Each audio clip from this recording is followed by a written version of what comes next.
Vote আসে vote যায়, মেলে শুধুই প্রতিশ্রুতি। তাই বাধ্য হয়ে বেহাল রাস্তা সংস্কারের দাবিতে রবিবার ভোট বয়কটের দাবি তুলে পথে নেমে পড়লেন মেখলিগঞ্জের উছলপুকুরি গ্রাম পঞ্চায়েতের অন্তর্গত ১৭৪ ধুলিয়া খালিশার শতাধিক পরিবার। গ্রামে প্রবেশের রাস্তায় ভোট বয়কটের পোস্টার ঝুলিয়ে দেন বিক্ষোভকারীরা। অভিযোগ, ১৭৪ ধুলিয়া খালিশা এসএসকে স্কুল থেকে ভেলকার পার হয়ে গোড়ের বাড়ি পর্যন্ত ২.৫ কিলোমিটার রাস্তার বেহাল অবস্থা। বিশেষ করে বর্ষাকালে এই রাস্তা কার্যত অচল হয়ে পড়ে। বিভিন্ন স্তরে আবেদন জানিয়েও কোনো সমাধান হয়নি। ফলে দীর্ঘদিনের ক্ষোভ জমে এখন ভোট বয়কটের ডাক দিয়েছেন বাসিন্দারা। সোনাক্ষী, মশলা কোথায়?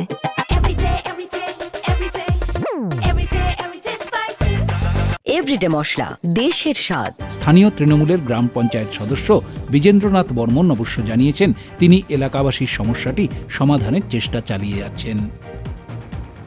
দেখেন, এটা কি বলবো, এর আগে ৬-৭ মাস আগে আমরা অনেক জায়গায় পুলিশ প্রশাসন অনেক অফিস মাধ্যমে জানিয়েছি, তবু এই রাস্তার কোনো সুরাহা হলো না। এ পর্যন্ত কোনো আধিকারিক এসে আমাদের সঙ্গে বসলো না, দেখা করলো না। তাই আজ আমরা সবাই মিলে সিদ্ধান্ত নিয়েছি যে আগামী ইলেকশনে এই এমএলএ ভোটে সবাই মিলে আমরা এলাকার জনগণ সিদ্ধান্ত নিয়েছি, রাস্তার কোনো সুরাহা না হলে আমরা কিছুতে ভোট দেবো না, ভোটে সামিল হব না। তাই ভোট বয়কটের সিদ্ধান্ত আমরা এ পর্যন্ত নিয়েছি বা নিলাম।